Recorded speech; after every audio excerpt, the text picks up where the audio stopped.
مجھے بھی لگتا ہے کہ علی امین گنڈا پور صاحب کو تھوڑا سچ بولنا پڑے گا کہ وہ 26 گھنٹے کدھر تھے، کس کے پاس تھے، کیونکہ حکومت تو ڈیفینیٹلی، اس کے بعد تو پھر خواجہ آصف صاحب بھی سامنے آ گئے، اس کے بعد تو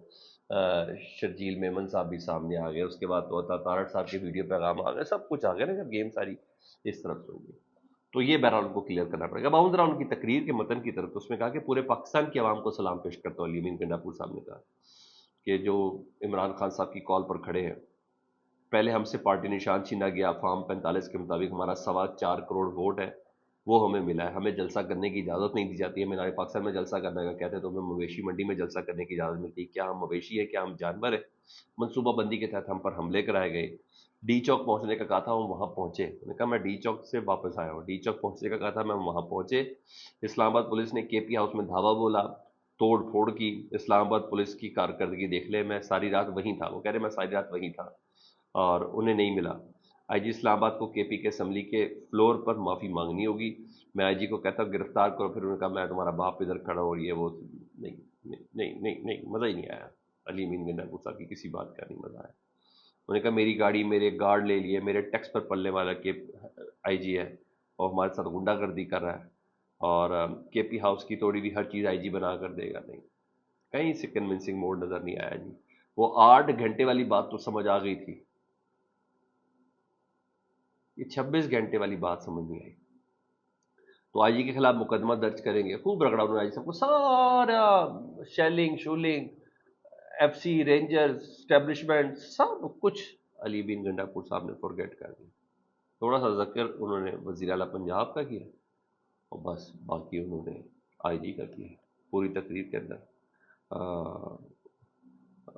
انہوں نے کہا لوگ تھک گئے تھے، اچھا یہ خوب رگڑا انہوں نے آئی جی صاحب کو، انہوں نے کہا یہ بھی دعویٰ کیا کہ میں پھر آؤں گا، بھائی کب آئیں گے یہ نہیں بتایا انہوں نے۔ وہ کہتے ہیں میں کے پی ہاؤس اس لیے کیا تھا کہ لوگ تھک گئے تھے، انہوں نے کہا تھوڑا سا ریسٹ کر لیں، ذرا چائے پی لیں کے پی ہاؤس میں۔ بھائی یہ کون سا انقلاب ہے، اس کو چھوڑ کر آپ تقریباً ½ کلومیٹر دور ڈی چوک سے چائے پینے چلے گئے، سمجھ نہیں آئی، کنونس نہیں کر سکتے۔ علی امین گڈا پور صاحب کو سچ بولنا پڑے گا، یہ کون سا انقلاب ہے جو بیچ راستے میں چھوڑ دیا جاتا ہے سر؟ نہیں نہیں نہیں سمجھ آئی بالکل بھی۔ تو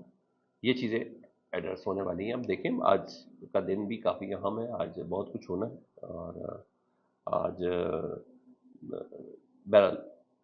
دعویٰ ہے ان کے بڑے زیادہ، تو آج اعظم سواتی صاحب سے متعلق بھی خبر ہے کہ ان کو گرفتار کر لیا گیا، مگر یہ خبر کنفرم نہیں ہوئی، اب دیکھیں آفیشلی تو نہیں ہوئی، آج ان کو اگر عدالت میں پیش کیا جائے تو پتہ چل جائے گا۔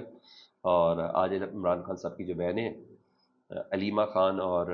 عظمیٰ خان، ان کا بھی ایک دن کا جسمانی ریمانڈ پورا، اور آج ان کو بھی عدالت کے سامنے پیش کرنا ہے جی۔ اور پشاور ہائی کورٹ میں توہین عدالت کی تو درخواست لگی ہوئی ہے، تو دیکھیں اس کے علاوہ پشاور ہائی کورٹ میں پریکٹیکل پروسیجر کمیٹی کے حوالے سے بھی سماعت ہے، وہ دن آج کا بہرحال اہم ہے۔ آج عمران خان صاحب کی ملاقات تو نہیں ہے کیس کے سلسلے میں، صاحب ذرا ان سے بھی بات ہو جائے گی، تو چیزیں آج کے دن کافی زیادہ انفولڈ ہوگی۔ ادھر حکومت نے نئی آئینی ترمیم کے حوالے سے کوششیں تیز کر دی ہے، اور حکومتی وفد نے ڈپٹی وزیر اعظم اسحاق ڈار صاحب کی سربراہی میں جی خواجہ سعد رفیق، نیر بخاری، نوید قمر، شیری رحمان صاحب آئی، پیپلز پارٹی نون لیگ کے سب مولانا فضل الرحمان صاحب کے پاس آئے تھے، جو خبر دی ہوئی ہے فلسطین کی کانفرنس ہے نا آج، تو پورے ملک بھی احتجاج کرنا، تو دعوت دی ہے مولانا فضل الرحمان صاحب کو، بھائی دعوت دینے کے لیے ڈپٹی وزیر اعظم نہیں آتا، دعوت دینے کو پیپلز پارٹی کی قیادت اور نون لیگ کی قیادت نہیں آتی، تو ظاہر بات ہے فائنل راؤنڈ کی تیاری ہے، تو وہ اس کو پورا کرنا ہے، یہ چیز ہے۔ اور ادھر ایک اور خبر ہے سر، اور وہ بڑی ہی باریک خبر ہے کہ ایک طرف وفاقی حکومت نے پشتون تحفظ موومنٹ پی ٹی ایم پہ پابندی لگا دی ہے، یہ بھی ایک مسئلہ کھڑا ہو جائے گا، تو دوسری طرف جو صوبائی وزراء ہیں خیبر پختونخوا کے، وہ کہہ رہے ہیں جس پولیس نے ان کے اوپر کریک ڈاؤن کیا تھا 3 دن پہلے، ان کا عوام نے سزا دینی ہے، یعنی کے پی کے وزراء کے پی کے کی پولیس کو سزا دینے اور کارروائی انیشیٹ کرنے کی بات کر رہی ہے، اور کیونکہ کے پی کے حکومت کا ماننا ہے کہ کے پی کے حکومت سے پوچھ کر پی ٹی ایم کا جو امن جرگہ تھا اس کے اوپر کریک ڈاؤن نہیں کیا گیا، وفاق نے ڈائریکٹ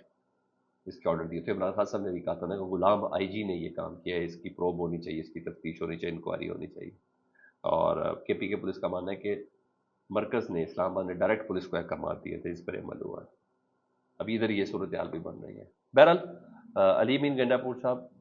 جلد بدیر ان کو تھوڑا سچ بولنا پڑنا ہے، گرے میں آ گئے وہ، اب بلیک اینڈ وائٹ نہیں رہے۔